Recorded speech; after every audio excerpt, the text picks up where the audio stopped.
Boa noite a todas aqui. Sou mulher não branca, com cabelos enrolados. E aqui comigo nós temos a Lucila Lang, Júlia Gumieri e a Isabel Leite. Esse é um programa, é uma live do Instituto Temporário de Pesquisa sobre Censura, que é um projeto de pesquisa da Casa 1, que é uma ONG de acolhida para pessoas LGBTs que são expulsas de casa. Nós somos compostos por uma casa, que é o abrigo para pessoas de 18 a 24 anos.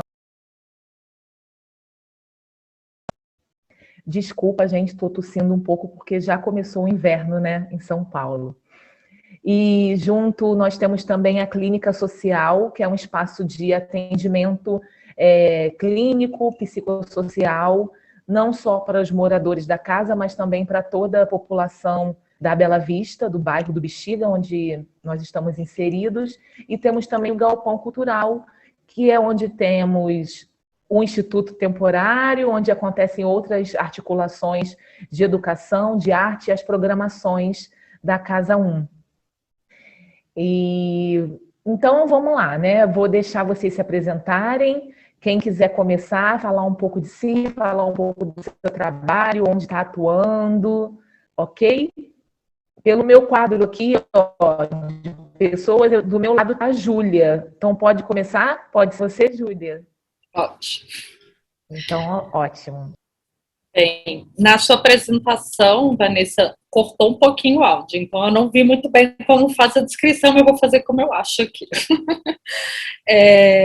Bem, meu nome é Júlia, né? Sou uma mulher, já me apresento descrevendo, né? Sou uma mulher, cabelos lisos, blusa preta, cachecol rosa, sentada ao fundo, várias plantas, janela, e branca. Acho que é isso. Sim. Bem, eu trabalho, né, com esse tema de memória e ditadura no Memorial da Resistência, que é uma instituição museológica vinculada à Secretaria de Cultura, aqui do estado de São Paulo, mas que, né, tem um enfoque em levantar testemunhos e levantar informações e debater, né, nos processos educativos a formação cidadã, a valorização da democracia, da memória política, e discutir esse tema com o público geral, assim, de estudantes a crianças, público universitário, enfim. Então, é um pouco o papel do memorial, assim, discutir esse tema da memória política e da democracia no país.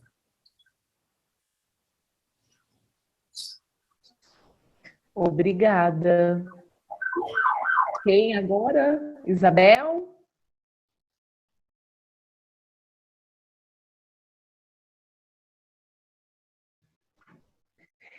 Destravar o áudio. Aquelas coisas, né, de sempre dessas... Ai, desculpa.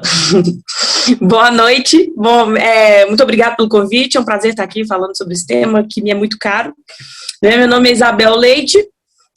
Eu sou uma mulher cis, tenho cabelo ruivo, anelado, curto. Estou com uma echarpe dentro da minha casa, num quarto, né, que é o escritório. Bom, é isso. Espero que a gente tenha bons debates e que seja profícuo. Atualmente eu sou professora do Cefet, MG, professora substituta. Eu fiz toda a minha trajetória acadêmica tratando desses temas, sobre o golpe, a ditadura civil-militar, mais especificamente sobre a atuação de grupos, né, de esquerda armada, tanto no Brasil quanto na Argentina. O meu último pesquisa, né, que até tema aí desse dossiê organizado pela Casa 1, é sobre a Inês Etienne Romeu, né, que a gente vai ter a oportunidade de discutir sobre ela um pouquinho mais tarde. Até logo.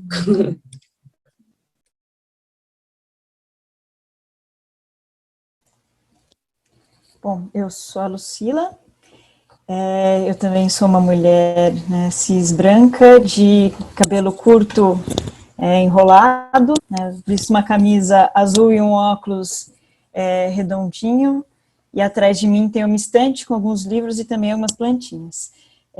Eu sou advogada, né, eu coordeno junto com a Pamela Michelena, que escreveu a apresentação comigo do dossiê o jurídico da Casa 1, né, o grupo de trabalho jurídico da Casa. Eu também sou professora e de formação, né, eu sou doutora em filosofia e fui seguindo também essa área ligada um pouco à ideia de comunidade, de linguagem e de subjetividade, né, e é um prazer, né, conversar com vocês aqui e ter essas trocas sobre histórias, né, mas histórias que impactam, né, esse momento em que nós vivemos, e acho que discutir também, né, essas questões de gênero e como isso nos impacta, né, enquanto mulheres e política e todo o restante. Obrigada. É um prazer também para Casa 1 a gente conseguir reunir esse material. Acho que é um ganho para todo mundo, né, a gente ter tudo isso. E eu queria que a gente agora falasse um pouco, então, sobre esse dossiê, sobre os grupos, como a Isabel falou, um pouco também meio atravessando a trajetória de vocês. Então, vamos lá, quem quiser começar, quem quiser já ir apontando um pouco aqui, a gente vai conversando. Então, perfeito. Eu vou, então, começar um pouco falando dessa apresentação, né, e também de certa forma, dessa organização da documentação que compõe, né, o dossiê, que, além da entrevista, né, existe ali o relatório da Ordem dos Advogados do Brasil, alguns trechos de processos, né, que são mais burocráticos, assim, então, para a gente mapear um pouco as questões que acho que a gente pode, né, debater aí ao longo da nossa conversa. E eu começaria, né, um pouco com essa preocupação que a gente teve, né, e que eu vi refletida ali no texto da Júlia, da Isabel, né, de pensar como contar essas histórias. Né, e eu acho que existe sempre essa preocupação, né, quando a gente lida com temas e com violações de temas de direitos fundamentais, pensar como, ao contar essa história, a gente não esqueça, né, da subjetividade que tem ali, né, apresentada, sem deixar, né, de fazer essa relação, né, de que aquela história conta, na verdade, uma história, né, de um regime, de uma ditadura, né, e de todas as outras estruturas aí que compõem, né. Então, eu acho que um pouco, né, o como contar essa história, né, me remete um pouco a um conceito de um universal singular, né, de como a singularidade dessa história, né, que é a história da Inês, de todas as questões relacionadas à lei da anistia, à causa da morte, né, como a história dela conta, né, a história de um período, mas conta a história dela, né, eu acho que é importante a gente pensar nisso.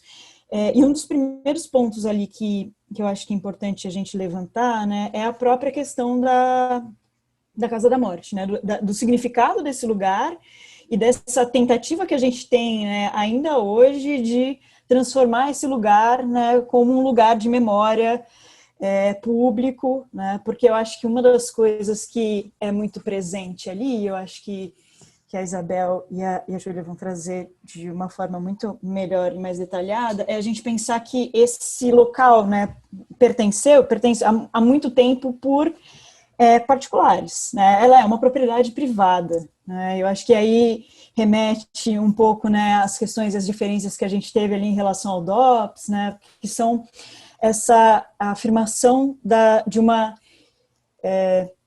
mais, né, do que um estado de exceção que eu acho que se faz presente, né, essa participação ali, às vezes uma certa conivência, né, de quem ali orbitava, né, ao redor do Estado. Então, acho que é bem interessante a gente pensar, né, nesse local, né, e no que significa esse local. Tiveram algumas reconstituições já de como seria, né, ali essa divisão de espaços, né, e eu acho que é isso, né? A partir do momento que nós falamos sobre esses espaços e ressignificar sem apagar também, né, esses espaços, o quanto é importante que, enfim, a gente tenha dossiê, que a gente tenha conversas e debates sobre isso.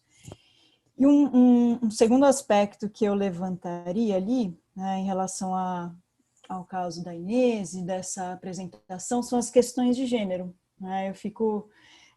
Eu acho que tem um reflexo importante até hoje, né? Eu acho que a gente trouxe algumas referências, né, da Melinha, né, da Melinha Teles, de como os processos de violação ali de direito impactaram de uma forma diferente, né, as mulheres. E uma forma extremamente cruel se a gente pensa todas as especificidades, né, das mulheres que menstruam, que estavam grávidas, que tinham filhos, né, e então isso, eu fico pensando que quando a gente une essas questões de gênero, né, com a ideia de política como um todo, e principalmente a ideia de violência política, né, isso abre-se ali um debate que ainda é extremamente sensível na nossa sociedade, se a gente pensa nas eleições mais recentes, se a gente pensa, né, o que está acontecendo ali com as mulheres negras, né, as mulheres trans, as mulheres lésbicas, bissexuais na política, né? Então, o quanto essas subjetividades, essas pessoas no espaço público, né, o quanto é difícil, né, a manutenção desse local, né, enquanto ele espaço, né, público e estrutura, e o que significam, né, essas falas, essas presenças, né, ainda hoje. E eu fico pensando assim que quando a gente passa, né, a primeira vez que eu li ali o relatório da Inês, né, na OAB, ainda ali, né, no curso, né, da ditadura, eu fico pensando assim que é um ato de uma coragem absurda, né, assim, de chegar a uma instituição, né, tem todas as questões, né, de espaços também de resistências dentro da OAB, mas de pensar que essa ideia de acessar a instituição, né, para que a gente estabeleça ali esse formato de e aí entrando, né, num outro ponto ali que eu talvez levante, que é o seguinte, né, como a gente, ao levantar esses documentos, né, pensando no início do processo, movido pela Inês ali, no próprio relatório da OAB, como a gente vai criando mecanismos, né, de reparação. A gente começa ali falando um pouco, né, da Casa da Morte, de como é importante esse lugar de memória, né, a gente tem outros formatos ali, né, de declarações, de monumentos, de espaços, né, do próprio Memorial da Resistência, desses textos, das pesquisas que são desenvolvidas, e o quanto também olhar, né, para o papel do judiciário nesse processo, se a gente pensa que, assim, teve acórdão em 2019, né, que esses processos ainda estão rolando, né, que a gente passa ali tanto tempo depois, né, depois da morte dela, e isso ainda é processado e pensado, né, pelo Estado. Então, eu fico pensando exatamente isso, né, o quanto as narrativas que foram, né, iniciadas e continuam são capazes de estabelecer um pouco essa ideia de reparação, né? Eu acho que a própria ideia de reparação dentro do judiciário é muito complexa, né? A forma como reparar isso, né? Eu acho que a partir das narrativas que são trazidas, né? Do que a Inês relata, assim, é uma forma que, né, não esgota, né? A gente tem ali milhares de processos que acho que é impossível esgotar.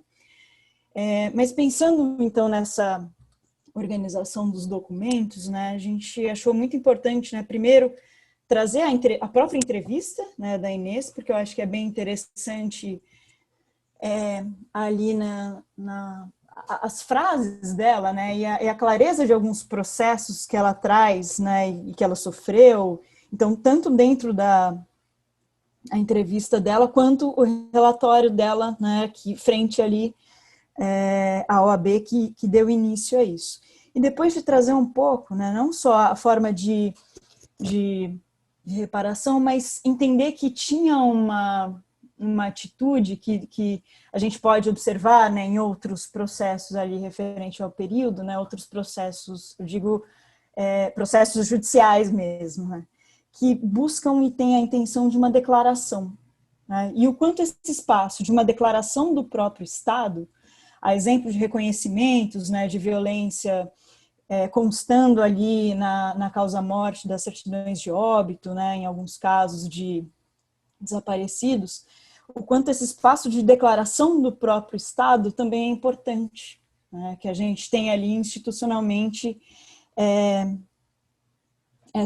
esse desenvolvimento. Eu acho que um pouco a nossa intenção ali, minha e da Pamela, nesse primeiro processo, né, de apresentação do dossiê e dos documentos foi principalmente mapear alguns assuntos, né, que são ali ligados e que são objeto, no fundo, né, dessas apresentações. E acho que a última questão que eu levantaria é nós pensarmos, né, a própria intenção, né, da lei da anistia e as críticas que ela recebeu, né? Então, a gente enxerga ali, né, juridicamente, acho que isso nos faz repensar, né, o conceito de justiça e de entender, né, como isso impactou ali os militares, né, e o quanto impactou a sociedade, né? Então, acho que vocês vão aprofundar um pouco mais essas questões, né, dos grupos e todo o restante, mas eu acho que é importante a gente manter essa discussão no horizonte que ainda se faz presente, né? Que espaço é esse, o que a gente entende, né, enquanto história e processos de reparação nisso. Eu acho que era isso, né? Eu falei, atirei um monte de coisa, levantei mais pontos, mas acho que a ideia era um pouco essa, a minha, de levantar alguns pontos para que a gente fosse desenvolvendo e discutindo.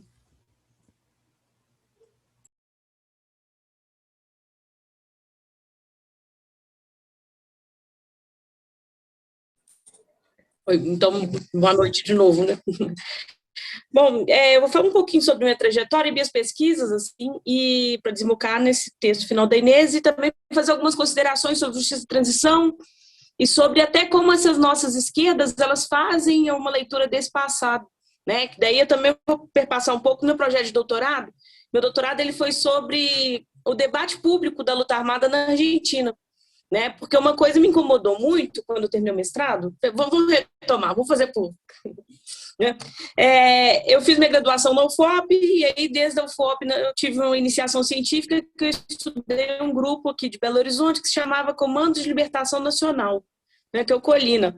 É um grupo de luta armada que veio da POLOP, que era uma outra organização que chamava Política Operária, mais vinculada a trabalhos de base mesmo, né? O COLINA ele teve uma trajetória muito curta, ele durou de 1967 até mais ou menos 1969, né?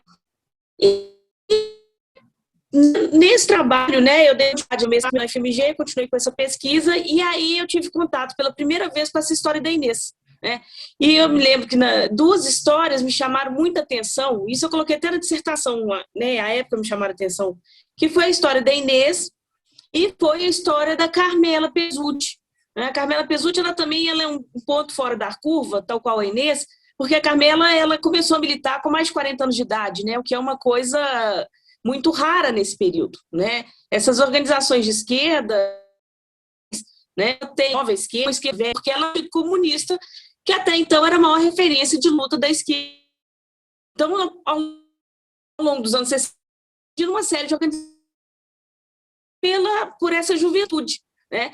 Esses militantes de base, né, desses anos 60, eles eram jovens, entre 17 e 24 anos. E a Carmela, ela começa a militar justamente porque os filhos, eles estão militando, né? Então, ela resolve entrar para a luta armada, forma também de proteger os filhos, né? Então, isso é comum, né? A entrevista que a Carmela deu em vida, eu publiquei a entrevista, não dá para vocês terem interesse, e aí depois eu fiquei com aquilo da história da Inês, porque até então a notícia que tinha me chegado é que a Inês tinha sofrido um atentado, né? E me contaram por alto só que ela era a única sobrevivente da Casa da Morte e que alguém tentou matar a Inês, mas ela sobreviveu. E aí, até então, tem uma narrativa muito no meio da militância, que é uma que tenta a Inês engrandecer ainda mais a figura da Inês, colocando a Inês ainda como uma vítima, uma espécie de Marte, né, do Cabo Anselmo, né? E aí, depois, ao longo das minhas pesquisas, eu tenho umas outras hipóteses sobre o que aconteceu com a Inês, mas isso eu não sei se isso vai virar livro, como é que eu vou falar disso, mas enfim. E aí eu terminei o mestrado e eu comecei a pensar sobre isso. Eu tinha um vínculo, eu gostava muito, eu sempre fui muito para a Argentina, né? E eu sempre me interessei muito sobre esses temas, e lá esse tema da luta armada ele é um tema muito quente, esse tema da ditadura é muito quente, né? E por motivos que perpassam justamente essas questões de justiça de transição, né? A Argentina, ela preocupou em passar limpo esse passado assim que a ditadura acabou, né? Não é igual a gente que ficou desse requenta e sem muitas saídas. Então, a Argentina, esse tema é muito sensível. Se a gente pensar em termos comparativos, é um país que, proporcionalmente, né, foram muitos mortos, né, não proporcionalmente, numericamente também, né?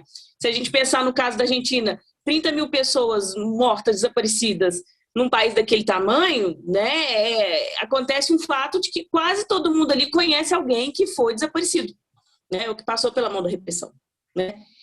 E aí, acompanhando esses debates dentro da academia, eu comecei a perceber isso, assim, como o Brasil ele é carente, né? Como é que o Brasil ele não faz essa releitura? Como a esquerda brasileira ela não se enxerga, ela não se olha no espelho e não faz, né, uma autocrítica, né? Como falar até hoje sobre luta armada no Brasil é um tema sensível, né? E ainda é uma questão que passa pela criminalização, sobretudo agora, o governo Bolsonaro, que queria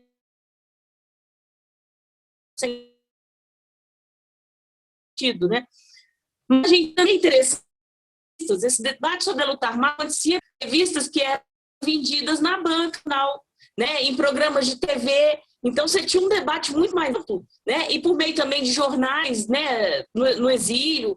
Então, essa questão de pensar, de fazer uma autocrítica, de precisar dessa autocrítica, na Argentina isso já acontece mais ou menos desde o início do exílio desses militares, né? E aí, então, por quê? Falhando? Tá? Oi, voltou? Bom, então vou só retomar então desse ponto Então, quando eu ouvi falar da Inês, foi justamente isso, né? Ela tinha sofrido um acidente e tinha sido mais ou menos recente, porque eu defendi em 2008, o acidente dela foi acidente, né? Entre aspas, foi em 2003, né? Então, foi a primeira vez que eu fiquei com aquela história da Inês assim na cabeça, mas aí eu fui pesquisar outras coisas, né? Como eu tenho um vínculo com a Argentina que é de paixão, né? Eu resolvi estudar, porque sempre me chamou a atenção como os argentinos eles são mais, eles falam mais abertamente, né, sobre a luta armada, né, ao contrário do que acontece no Brasil, né, onde esse tema ainda é um tabu, né, sobretudo nesse governo, né, onde ainda há essa histeria anticomunista, né, muito grande, né, e sem sentido, né. E na Argentina isso ocorre de uma outra forma, né. Os debates sobre a luta armada, eles ocorriam de forma pública, né? E ocorriam por meio de escritos. Então, por meio de revistas, por meio de jornais que vendiam em bancas, né?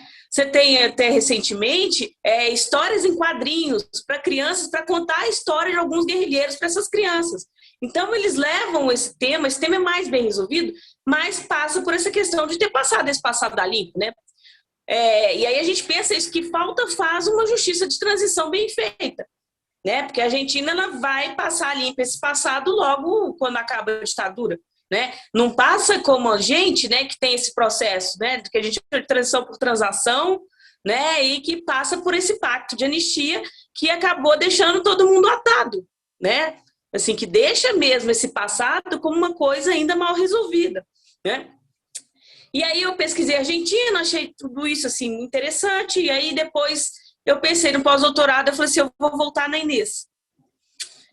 Porque é uma figura, né, que é fantástica, né, é uma figura que eu tenho uma admiração profunda e é uma figura que eu acho que é mais do que necessário a gente contar a história dela, né, assim, e mostra-se cada vez mais atual, né, essa busca por justiça que a Inês começou, né.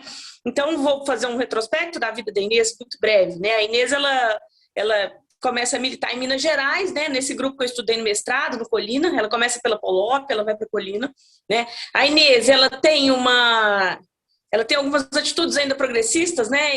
Ela tinha, no início de 64, ela tinha montado um bar, se chama Bucheco, em homenagem a Che Guevara, né? E que ali era um lugar de maior liberdade para a mulher. A mulher podia beber ali sem ser molestada, sem qualquer problema, né? Porque ali também era uma forma de angariar fundos, né? Dinheiro para a Polop, e também uma forma de pegar militante, né? De trazer mais gente para a organização. E aí tem a ditadura, vem o golpe, né? O civil militar, e aí o Bucheco ele é obrigado a fechar, né? A Inês, ela vai, então, continuar na militância mais clandestina na Polop. Ela começa, ela entra para o FMG, ela começa um curso de Sociologia e Política, que na época era um curso que era duplo, né? E depois ela abandona esse curso e entra para o curso de História.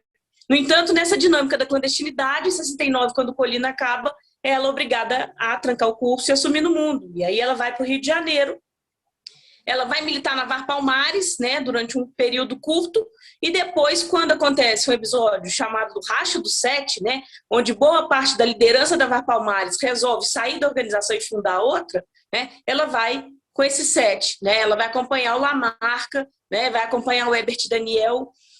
E tem uma coisa que eu acho muito bacana, assim, uma particularidade da VPR, né? Porque você tem num determinado momento que o comando da VPR, o núcleo duro da VPR, é o Lamarca, o Herbert Daniel, que depois se tornou um militante importante da causa LGBT, né? Sobretudo nessa questão, né, de desmistificar o que foi a questão da AIDS, né? Que inclusive ele morreu de AIDS nos anos 80. Né? E a Inês, então você tinha uma mulher, um homossexual e o Lamarca, né? E aí eu tô falando isso durante esse período mesmo do sequestro do embaixador, né? Que a Inês, a ação mais espetacular que ela aparece, ele vai dar em duas, né? Ela não participa ativamente do assalto ao cofre da Demar, mas ela tá ativa na questão do sequestro do embaixador suíço, né?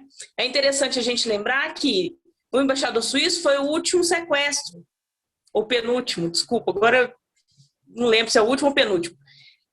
Mas ele foi o mais longo, porque aí a ditadura já não estava mais pega de surpresa, a ditadura já sabia negociar com esses grupos, né? Então foi um processo que durou 40 dias, e isso levou um desgaste interno dentro da própria organização, né? Então a Inês decide, nesse meio tempo, sair da organização. Ela fala, olha, quando acabar o sequestro, eu vou cumprir aqui a tabela e vou embora para o Chile, que era o destino de todos, né?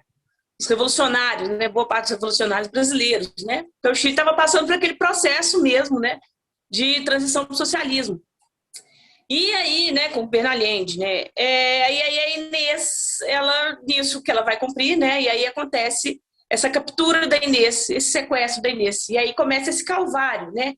E aí quando a gente pensa em questões de gênero, né, esse relato dela, do Inês, né, esse relato que a gente conhece, né, conhecido relato Inês, né, tem ali todo esse processo de humilhação, de estupro, de colocar para limpar o chão pelado, que hoje a gente percebe com muito mais clareza que são métodos de tortura inteiramente, né, para mulheres, né? O relatório final da Comissão da Verdade ele é muito elucidativo nesse sentido, né, que ele ajuda a gente a compreender essas diferenças, né, entre torturar homens e torturar mulheres, né? A forma como se tratavam homens e a forma como se tratavam mulheres, né? Essa questão de uma mulher ela resolver peitar um sistema, né? Isso era imperdoável, né? Isso era uma afronta, né? Então, ora eles queriam tratar as mulheres como homens, né? Assim, fazendo uma tortura muito pesada, e ora abusando justamente desse lado feminino, né? Que passa por estupro,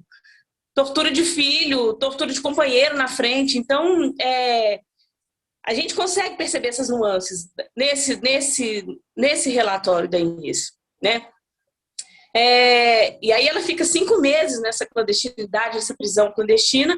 Ela vai ser libertada porque ela consegue enganar a repressão, né? Ela consegue convencer esses militares de que ela vai ser uma informante, né? E aí ela é largada aqui em Belo Horizonte, na casa da irmã, né? Como quase que morta, pesando 30 quilos, assim, e o pessoal achava que ela ia morrer mesmo.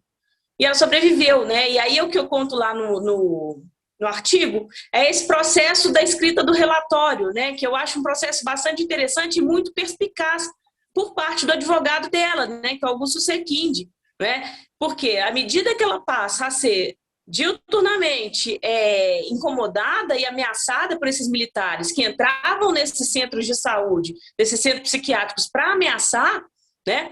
O Sequinde falou assim, ó, você escreve tudo, né?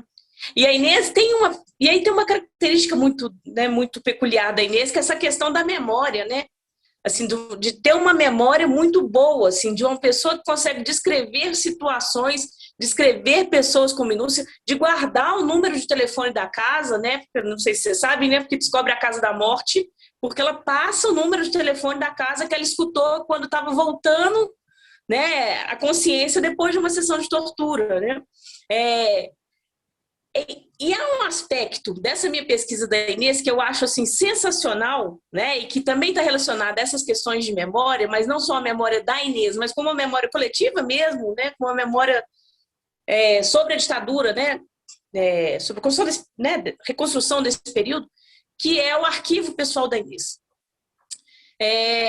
O arquivo pessoal da Inês é uma coisa de fazer brilhar os olhos de qualquer interessado no tema, né, e qualquer historiador. Por quê? E aí, eu estou tentando elaborar um artigo em cima disso ainda, porque você tem ali as várias Ineses, várias Inês, né? Você tem ali, você consegue enxergar a militante de direitos humanos, a guerrilheira, né? Você consegue enxergar ali a arquivista, né? Porque a Inês, depois que ela forma, ela vai trabalhar mesmo nesse universo dos arquivos, e aí é uma contribuição que ela dá para além dessa questão da luta de direitos humanos, essa questão de construção de uma área de conhecimento que ainda era nova no país, né? E aí ela vai contribuir fortemente para isso, né? Então você vê arquivista e você vê historiadora. O arquivo da Inês é uma coisa que ela tão sensacional, porque você consegue ver a narrativa que ela quer que faça dela. Você consegue perceber isso, né? E você consegue perceber também a organização. Tem uma coisa que chama muita atenção nesse arquivo, assim, que é ela pegava na prisão, né? Depois que ela virou presa formal, né? Lá em Bangu, porque ela tinha sérios problemas de relacionamento com as outras presas, né? Assim, as outras presas não aceitaram a Inês de forma alguma, porque quando você chegava na prisão, você tinha que fazer uma revisão ideológica, né? Que era lá contar para elas o que você estava... Provar que você não era uma pessoa que estava trabalhando para repressão, né? E ela falou que não ia, né? Elas não sabiam que a Inês tinha passado, mas a Inês sabia o que ela tinha. Então, ela não se sentiu na obrigação de ter que dar satisfação. Então, isso criou um mal-estar, né, constante da Inês durante esses 8 anos, né? E aí, nesse período na prisão, ela pegava essas revistas, tipo Manchete, essas antigas, assim... Todo jornal, tudo de jornal que saía sobre guerrilha, sobre ditadura, ela colava na revista. Então você pega, você olha, você acha que é uma revista, na hora que você olha, tem um acervo sensacional sobre um panorama mundial, sobre a situação da esquerda, sobre as ditaduras no mundo. Assim. Isso é muito interessante. E é muito interessante também como ela tinha, eu acho que assim, quase tudo que saiu sobre ela tem registrado. Então, assim, você vê que é uma pessoa também mesmo preocupada na construção da sua memória, né? Para além mesmo dessa luta de direitos humanos. Bom, a Inês, ela foi a última presa política a ser libertada, ela não sai com anistia, né? Ela sai em liberdade condicional porque ela estava envolvida em crime de sangue, né? O Lamarca, ele matou o assistente o segurança do embaixador, né? E como o Lamarca já tinha morrido e a Betty Daniel já estava no exílio, né? Acabou sobrando para a Inês, né? Carregar isso, porque eles partiram do pressuposto que se ela participou da ação, ela estava mesmo ali envolvida e corria o risco mesmo de estar envolvida nisso. Ela sai e aí ela começa mesmo essa maratona, né? Então, assim, é muito interessante você pensar 2 anos. Eu já estou terminando, para não ficar também me alongando demais. 2 anos da vida da Inês que eu gosto, assim, de pensar, né? Que é 71 e 81. Né, 71 quando há a escrita desse relatório, né, e 81 quando há a publicização desse relatório, né, no Pasquim, né, que embora ela dê uma entrevista em 79 adiantando o que tem no documento, o documento ele é de início de 81, e aí a Inês começa a movimentar, né, todo um grupo de ex-presos políticos, né, para poder ir atrás desses caras, né, desses médicos envolvidos com a repressão, né. A Inês, ela conseguiu com que a Globo noticiasse pela primeira vez um crime da ditadura, né, que foi quando ela denunciou, né, o Mário Loder, né, quando ela chega com a imprensa toda ali atrás, né, Então é interessante notar isso, assim, pensar a Inês como essa figura, que ela é única em vários aspectos, né? Não só como única sobrevivente, mas como ela já tem aspectos de uma vida progressista, né? E como depois ela se torna uma espécie de guardiã da memória, né? E de luta por justiça. Então, acho interessante estudar a Inês. Acho que a gente tem que estudar a Inês, né? Sobretudo nesses períodos esquisitos, estranhos, tais quais a gente está vivendo agora, né? E acho que é uma forma também de respeito e consideração, né? Essas pessoas que se foram, né? E que a gente hoje o que a gente tem de democracia, mesmo capengando, a gente deve também, sobretudo, a essas pessoas, como a Inês Etienne. Então, depois a gente discute. Muito obrigada.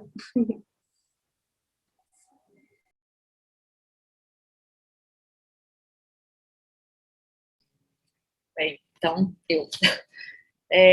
bem, boa noite. Voltando, né, da apresentação, sou Júlia, lá do Memorial da Resistência.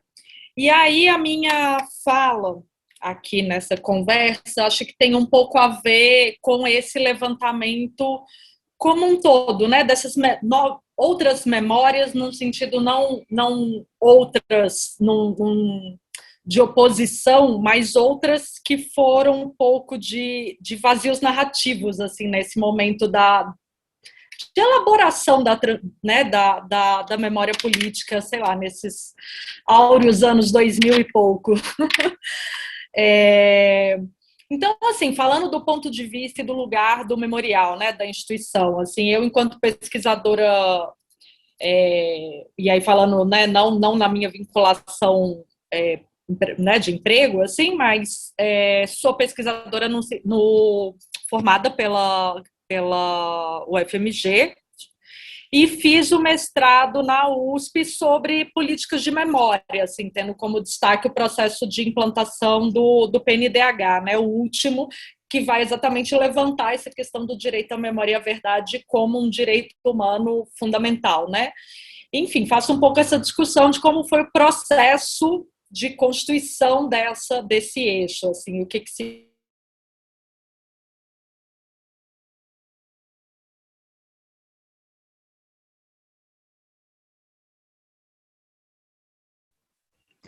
Deu uma falhadinha, tá dando uma falha.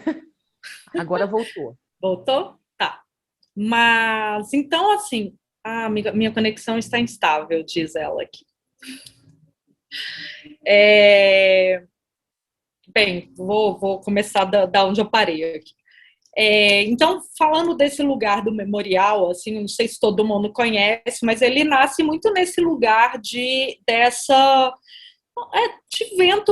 ventos mais, sei lá, saudáveis, em que se existiam, né, essa vontade política em alguma medida, não sem ser altamente estimulada, né, altamente cobrada, mas ainda assim ali é possível um movimento político para discutir um pouco mais, né, fomentar um pouco mais o debate sobre a memória da ditadura.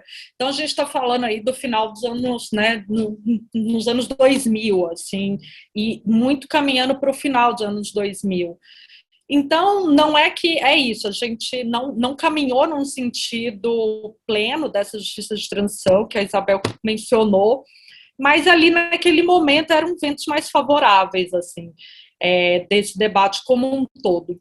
E o memorial nasce nesse lugar para discutir exatamente essa memória da ditadura e tentar desconstruir um pouco o que hoje a gente chama de polarização mesmo, e colocar o debate sobre a memória da ditadura num lugar aberto, né? Assim, que pudesse ser discutido com o público e fomentado a partir das antigas celas do DOPS, né? Então, o memorial ele nasce no espaço carcerário de um órgão policial que atravessa a história do Brasil, né? Ele nasce na República Velha e ele vai morrer em 83. Então, ele quase morre junto com a ditadura também, né? Então, o memorial ele tem muito essa função, chama ex-presos, se constrói ali essa narrativa sobre esse contexto da ditadura, se começa a trabalhar ali dentro dos processos educativos, como que é possível, né, discutir essas questões de controle, repressão, violência e resistência, principalmente, porque é o foco da instituição. Essa abordagem, essa narrativa e como fomentar esse debate. Esse é o norte do memorial desde o início, mas, ao mesmo tempo, fomentado dentro ainda de uma narrativa majoritariamente, ainda que não se coloque, mas quando você olha com um zoom, você está vendo que é uma narrativa de ex-militantes da luta armada, não necessariamente problematizando a luta armada, mas, né, reivindicando essa trajetória rumo à democracia. Então o memorial nasce dentro com essas parcerias, assim, as pessoas que participam desses primeiros momentos são essas pessoas, elas trazem uma série de detalhes e elas ajudam a consolidar essa instituição, tentando construir, né, essa narrativa de uma forma mais aberta e mais plural, mais isso, sem necessariamente abordar a luta armada. Tanto que quem muito acompanha, assim, consegue fazer esse raio-x, sabe? De que a luta ali, né, as pessoas que participam de todos esses primeiros anos do memorial são as pessoas vinculadas à luta armada, o que em si não é nenhum problema, de fato, mas também não classifica toda a resistência, né? Muito menos de um governo que durou 21 anos, assim, de um regime que durou 21 anos, que atravessa 1000 esferas, 1000 territórios, 1000 corpos, né? E 1000 vidas, assim. Então, também, e aí pensando um pouco esse momento de comissão de verdade, que embora a gente quisesse muito dela, né, e tudo mais, existem uns pontos indiscutíveis, assim, de ganhos. E acho que um dos pontos indiscutíveis de ganho é exatamente essa pulverização de outras comissões e de vários outros grupos se sentirem também dignos de construírem comissões, né? Grupos, seja instituições ou outras várias esferas sociais, e começar a discutir isso de fato e começar a discutir também que narrativa a gente estava construindo também da resistência, né? Então, nesse contexto, assim, acende um sinalzinho vermelho, assim, dentro da instituição mesmo, que é disso, como que, então, a gente consegue incorporar outros grupos, isso, então a gente não assume isso, né, no sentido de que a gente estava restrito a um certo grupo, mas a gente começa a levantar, de fato, os outros grupos que participam desse contexto de repensar a resistência e repensar o contexto repressivo, que não se configurou unicamente contra a luta armada, né, ou contra homens, mas começar a discutir isso, questões de gênero, como se davam, e aí fomentar essas narrativas é um momento em que também se começa a observar essas lacunas, né, e começar, né, as próprias mulheres a dizer, não, mas a repressão era diferente, tipo isso, se fazia para mim, mas não fazia para o meu marido as ameaças de que meu filho ia morrer.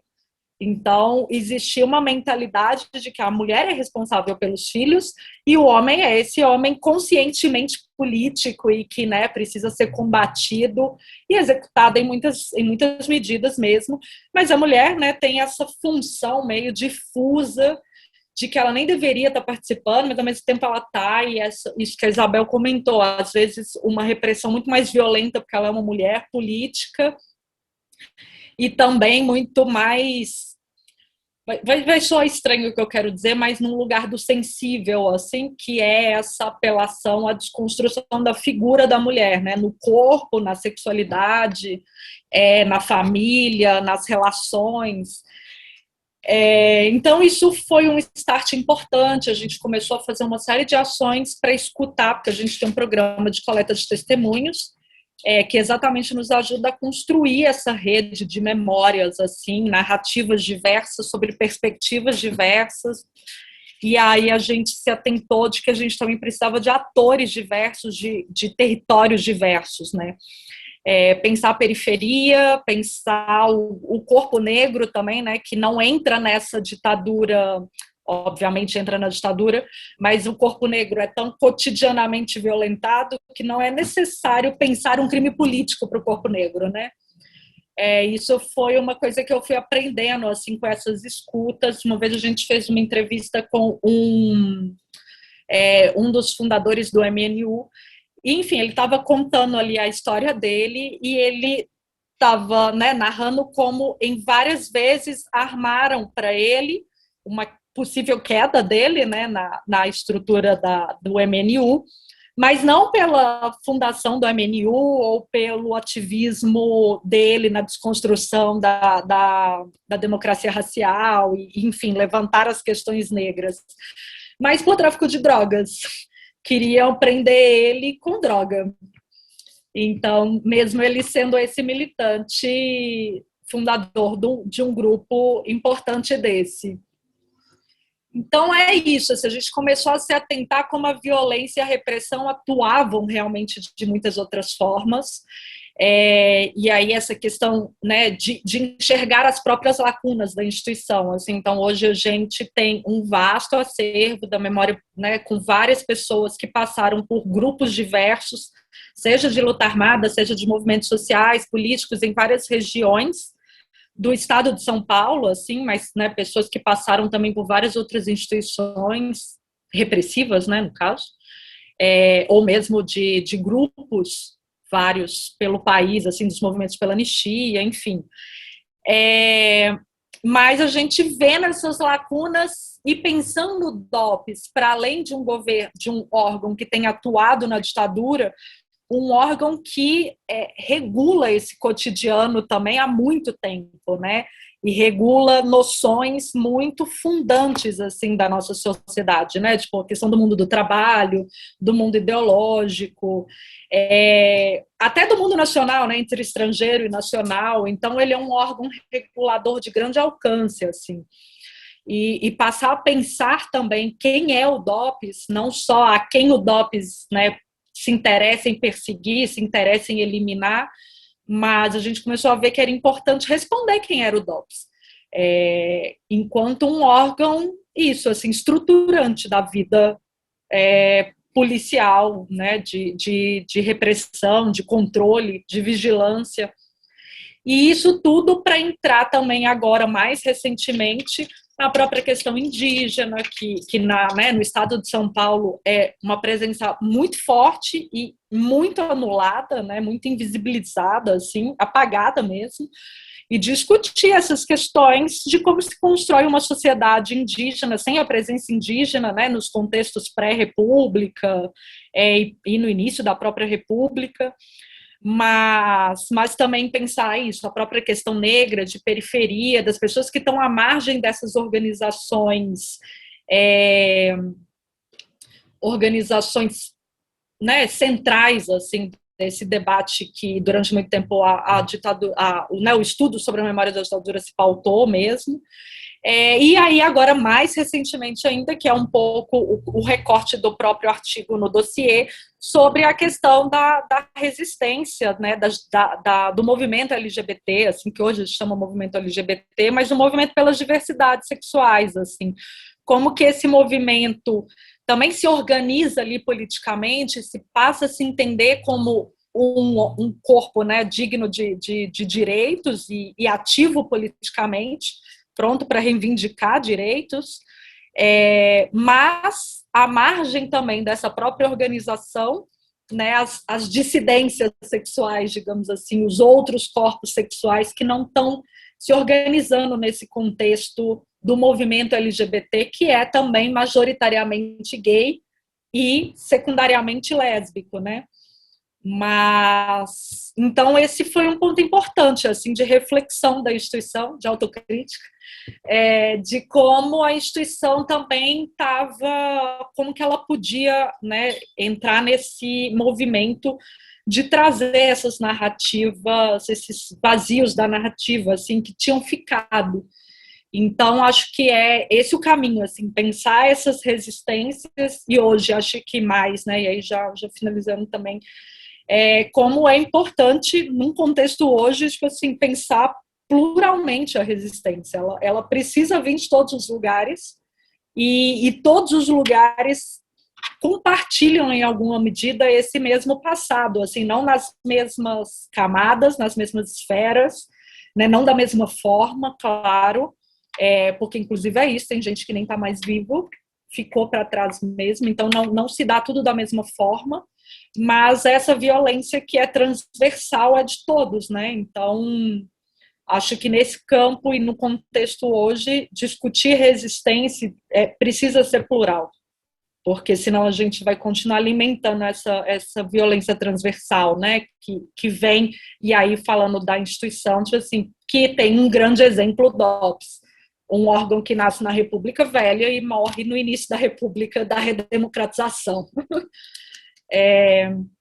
Então, assim, como um convite também, numa fala mais nesse lugar, a gente fez a exposição LGBT, a Casão foi convidada para fazer a mediação virtual da exposição. É uma exposição que pensa o movimento LGBT, né? Ele tem ali, chama Orgulho e Resistências, LGBT na ditadura. Ele tem, então, esse coraçãozinho ali na ditadura, porque é o nosso tema também muito central, mas ele perpassa, assim como a violência é transversal, a diversidade também é transversal, né? A moralidade não nasceu na ditadura, nem, né, a pessoa trans nasceu na ditadura, e então é uma discussão sobre essa presença, esses apagamentos, mas ao mesmo tempo essa resistência que não está muito dita, né, ali naquele contexto sobre a memória da ditadura. Então, fica um convite para quem puder ainda ver, né, no estado de São Paulo até dia 17, mas é isso, máscara, tem que tirar o ingresso, poucas pessoas, mas tem um catálogo online, que é uma possibilidade de ver com segurança também. Com essa discussão, porque é isso, teve portaria de polícia, sem ser o DOP, sem ser um órgão repressivo, voltado, altamente capacitado, tipo assim, embora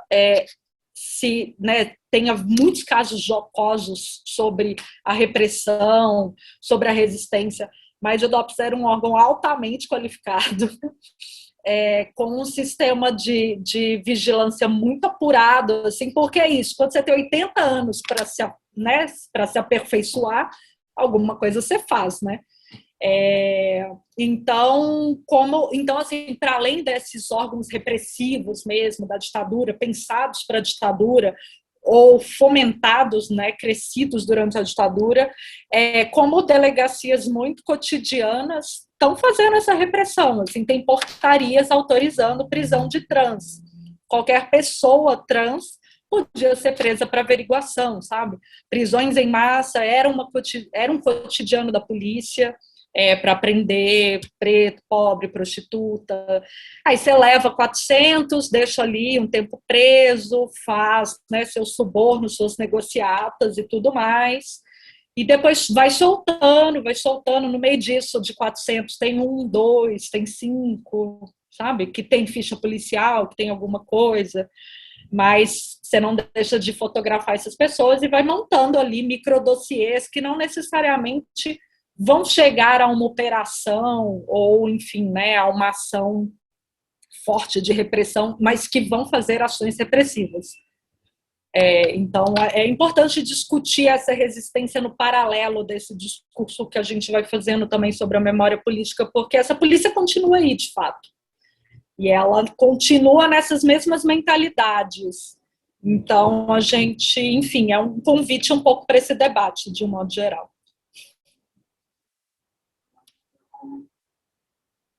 É isso.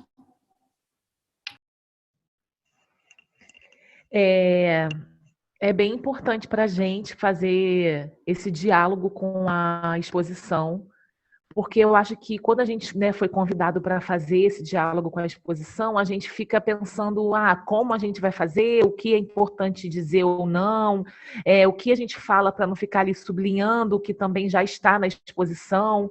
Então a gente ficou se debruçando nisso, né, e pensando o que exatamente seria interessante. E eu acho que ficou muito forte para a gente pensar também nessas ausências, pensar que não cabe tudo na exposição, obviamente, não cabe toda uma história ali, mas que como a gente podia também trazer o que está apontado, mas não está tanto. Então, eu acho que assim, o site do Instituto está bem interessante, tem textos que eu considero muito bom, muito interessante de ler, são pessoas que, inclusive, eu admiro e já admiro antes do texto estar ali. Então, são pessoas que a gente convida porque a gente já admira o trabalho, já admira a existência, né, como a Neon Cunha, a Abigail. Então, assim, eu convido também quem ainda não viu o site para poder ver. E acho que aponta muito mesmo essas outras existências, as pessoas racializadas, as pessoas trans que estão, mas que às vezes passam, né?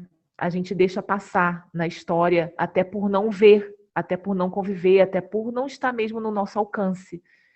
Então é um convite para entrar no site do Instituto. Eu queria ver agora, eu queria que vocês, se existe alguma, se alguém tem alguma fala para acrescentar na fala da outra ou abrir alguma discussão. Se não, a gente faz uma conclusão final. Tudo bem? Pode. Eu tenho uma pergunta, na verdade, são duas. E aí, pensando na história da Inês Etienne para Isabel, né? Onde está o arquivo dela? O acervo dela, porque você, né, obviamente deve ter ou localizado ou está em busca dele aí. Mas aí você conta. E aí eu queria também perguntar, tipo assim, nesse estudo sobre a Inês, pode ser uma pergunta ignorante mesmo, mas fica feita e gravada. Ela também debatia essas questões de, assim, sabe, uma autorreflexão sobre as questões de gênero num sentido do que ela tenha vivido e que outras colegas também tenham vivido, se isso era, né, uma questão muito consciente, assim, de que havia uma diferença clara. E aí eu vou dizer isso porque, assim, às vezes a gente mesmo levou um tempo institucionalmente para chegar nessas perguntas, assim, para todas as mulheres que iam sobre essas questões de gênero dentro de organizações, dentro da vida delas, né? Como que era para elas aquele contexto de clandestinidade, de maternidade, enfim. Então é um pouco só para conhecer essa possível resposta dela se a gente tivesse feito a entrevista. Bom, é o seguinte, primeiro, Júlia, não existe pergunta burra nem ignorante, né? Perguntas são perguntas, você sabe disso, né? Não existe pergunta burra. E a sua pergunta é super pertinente, sobretudo nesse tema. Mas, respondendo, o arquivo dela está todo doado e aí disponível, na verdade, não sei se está disponível, aí no arquivo público do Estado de São Paulo, porque ela, inclusive, foi diretora aí muitos anos, né? E quando ela morreu, né, tem uma questão aí, que parece que deram uma peneirada no arquivo, mas tem coisa demais, assim, tem coisa demais. E quando eu pesquisei em 2017, 2018, que foi logo quando eles abriram, assim, ele está todo desorganizado, sabe? Ele tá na verdade, ele está com a organização que a família deu e um pouco que a Inês deu também. Porque teve isso, mesmo depois desse acidente, né? A Inês ela ainda tinha muito cuidado com esse arquivo. Né? E aí os relatos que eu tenho, aí ela tinha muito contato com aquela jornalista Juliana Del Piva, que está até fazendo uma pesquisa, acho que sobre a Casa da Morte. A Juliana acompanhou muito desse processo da Inês mesmo de reorganizar suas memórias, né, por meio desse arquivo. Bom, quando eu tive aí, o arquivo estava... havia promessa, né, de que... foi 2018, foi véspera da eleição. Havia promessa de que teria verba para a organização desse arquivo nos termos arquivísticos mesmo, sabe? No entanto, depois da eleição, veio Dória, veio Bolsonaro, então, assim, eu nunca mais tive notícia. No entanto, eu tenho cópia dele toda aqui, né? Com as cópias rápidas que a gente vai... Tipo assim, você tem 2 dias para fotografar o arquivo, aí você não sai nem lendo, você só vai... Né? Aquela coisa.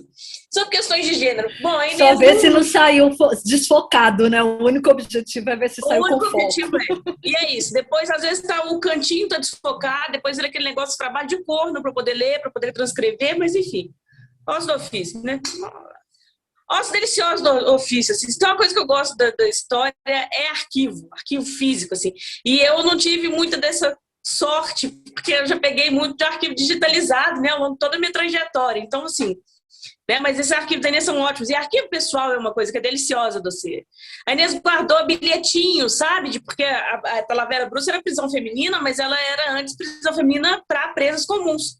Né? Foi com a chegada dessas presas políticas em 79, 71, que ele foi reformado e readaptado para receber essas presas políticas. E aí você consegue ver, às vezes, umas nuances dessas relações entre presas políticas e presas comuns. Né? E aí a Inês tinha até bilhetinho guardado de maço de cigarro de uma presa comum pedindo para ela cigarro, né? Em troca, porque ela estava de castigo lá, etc. Mas, então, voltando à sua pergunta, a Inês ela não trata dessas questões de gênero mesmo. No entanto, eu queria pontuar duas coisas. Assim. Dentro desse processo mesmo de exclusão da Inês dentro da prisão, havia boatos até de que ela era lésbica. Então, usar uma acusação de lesbianismo para você ver assim, como é que a nossa esquerda ainda era. A nossa não, porque a gente não era dessa esquerda, né? Graças a Deus. Mas como a esquerda ainda era extremamente conservadora, né, e preconceituosa, né? E aí uma acusação de lésbica era o que servia também para poder, né, contar contra a Inês. E uma outra questão, e aí um pouco buscando, eu saí um pouco da Inês, mas ainda indo dentro desse universo de pensar essas diferenças de como o DOPS e como a repressão trabalha essa questão feminina, quando a gente pensa a figura das louras da metralhadora, né? Porque nós tivemos, acho que mais ou menos 4 louras da metralhadora, né? Acho que Rio, São Paulo, e aqui em Minas teve uma, eu acho que foi a primeira, que foi a Maria José Narras, e logo quando prenderam Colina, tiveram notícia, começaram a descrever essa loura dos assaltos, essa loura da metralhadora. E a descrição dessa loura é de uma figura extremamente sexualizada, né? Porque eles diziam que ela apareceu com uma bota comprida e um vestidinho verde esvoaçante, né? E loura, né? Então, foi a construção do imaginário extremamente sexual, né? Então, assim, não era... Porque essa mulher que rompe com esses estereótipos e vai para a política é puta. Né? Então, assim, e aí o que a Maria José narra é isso, assim, ela ri e fala, gente, eu nunca fui loura, né? Então, assim, não existe a possibilidade de ninguém fazer assalto de vestidinho e bota, né? Então, assim, então a gente tem ainda que pensar né? Como é que essas construções, elas são estereotipadas, né? E como ainda foi um custo para poder superar essas visões, né? Então, isso é bom, é interessante a gente reafirmar a importância não só da Comissão Nacional da Verdade, desse relatório final, colocando essas diferenças, né, lançando luzes a essas questões LGBTI, indígenas e mulheres, né, como também essas iniciativas, como o próprio Memorial da Resistência, para fazer essas narrativas, né, das minorias, por assim dizer. É isso. Das violências mais cotidianas, né?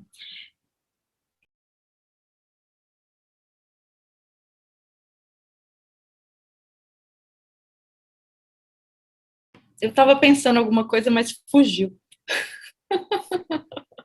E eu tô aqui pensando como é bom ver alguém que é muito apaixonado, né, falando daquilo que a pessoa é muito apaixonada.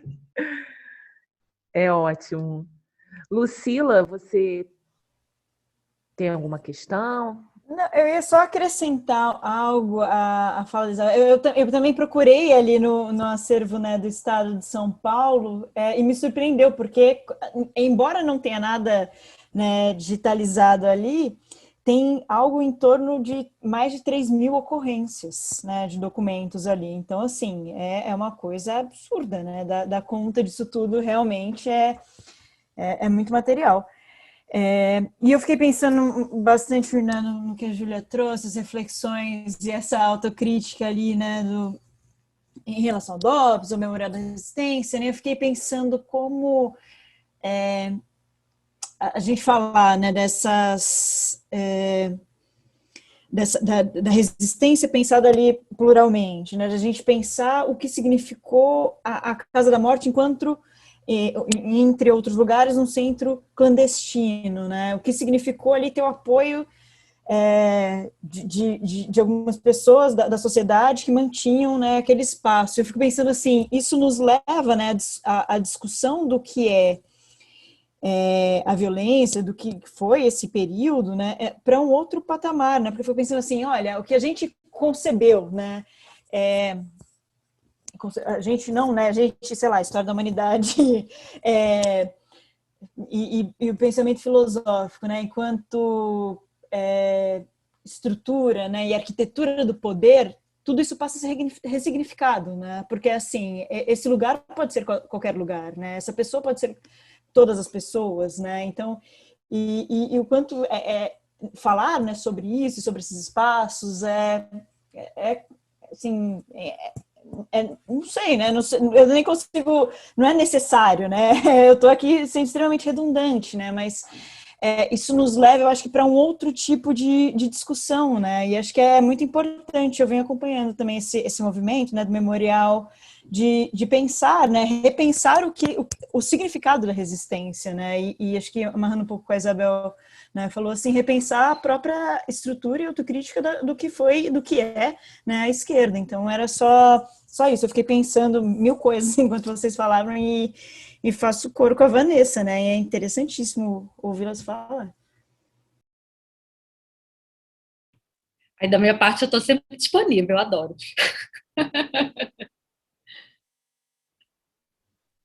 O microfone, Da minha parte também, pode me chamar sempre, que eu gosto de falar sobre o tema. Que bom, gente, que bom.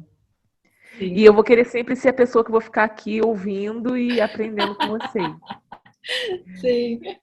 Eu trabalho com crianças, né? E eu acho que isso é uma coisa muito pertinente para mim, de como alguns temas são levados para elas. E principalmente no momento atual, né, do país e tudo, eu fico pensando assim, foi em que momento que a gente perdeu essa galera que agora, né, é jovem, é tipo 20 e poucos anos e tem um discurso muito assustador. E eu fico pensando em que momento essas pessoas escaparam, assim. E eu penso muito nisso quando eu estou trabalhando com as crianças e penso, eu não quero daqui a uns anos, daqui a 15 anos, alguns anos, olhar e falar, nossa, essas crianças todas escaparam da minha mão de alguma maneira e que tem um discurso muito assustador. Enfim, tudo isso acho que gera mesmo um desejo mesmo de continuar esse trabalho, de continuar resistindo, de continuar buscando e procurando mesmo, né, cavando essas histórias e cavando as memórias e deixando isso atravessar mesmo o momento presente, assim. Que bom, fico muito feliz de estar aqui, de vocês terem aceitado. A gente pode ir finalizando, se tudo bem, e aí eu deixo cada uma finalizar então.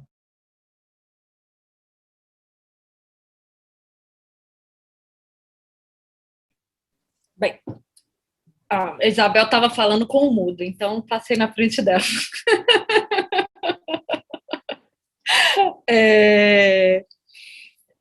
Vou finalizar, assim, e aí eu acho que é um convite também, mas acho que é um pouco esse fomento do que a gente veio falando aqui. É isso, né? A gente tem um programa de pesquisa que faz essas coletas de testemunho com ex-presos, familiares, militantes diversos, assim, hoje tentando trazer essas diversidades de discursos também, questões de mulheres, LGBT, enfim, do movimento negro. E aí foi uma coisa muito feliz que eu estava conversando com o Bruno agora, na segunda-feira, porque a gente vai fazer uma coleta pública de testemunhos, porque a gente também tem essa versão, a gente tem uma versão individual e uma pública. E a gente vai fazer nesse mês que vem, para o encerramento da exposição até, uma coleta pública sobre a memória trans. Então, levando questões sobre isso, sobre acervo de pessoas trans, né, mas também como essas pessoas atravessaram esses momentos e como hoje, né, enfim, pensando essa permanência, assim, da condição mesmo, né, ainda de invisibilidade, de silenciamentos, e aí é uma forma também da gente poder ouvir essas histórias, né, de como essas pessoas atravessaram esse momento. Então, eu estou super animada, a gente ainda não tem uma mesa formada, mas esse é o tema. Então, a partir daí, a gente vai formar a mesa. E vai ser bem interessante, assim, vai ser aberto ao público, então o público também vai poder fazer perguntas, né, no sentido da coleta de testemunhos. E acho que vai ser potente, porque é isso, pelo menos vai entrar no acervo e é uma forma de começar, né, a preencher a lacuna, assim, que é isso, as lacunas são grandes, mas uma hora tem que começar.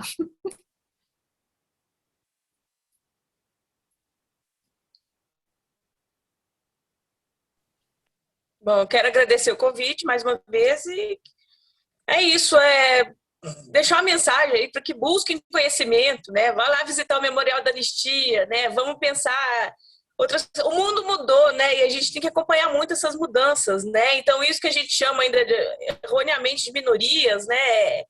É uma história que ainda tem para se fazer, né? E acho que a gente precisa criar no Brasil isso mesmo, uma cultura de valorização dos direitos humanos e da democracia, porque isso ainda falta, né? E falta muito, né? E é uma questão grave, né? Porque a gente está vendo isso. A gente tem um vereador que vira réu por fazer apologia à ditadura, né? Então, quando a Vanessa pergunta onde é que será que a gente errou, né? Então, assim, isso também vale, mais uma vez, uma autocrítica, né? Para a gente pensar mesmo que tipo de sociedade a gente quer, né? Como é que a gente pode construir uma sociedade melhor e que tipo de narrativa a gente deixa mesmo para essa juventude, porque, na verdade, a gente tem que pensar isso. 2022, agora vai ter uma leva de gente que nunca votou, né? Então, a gente tem que também pensar, ajudar essas pessoas, né? Esses adolescentes, esses jovens, né? A pensar em termos mesmo de valorização da democracia e valorização das liberdades, né? E é isso, é a defesa dos direitos humanos, sobretudo. Muito obrigada. Os direitos humanos é a diversidade, né? Sobretudo a diversidade.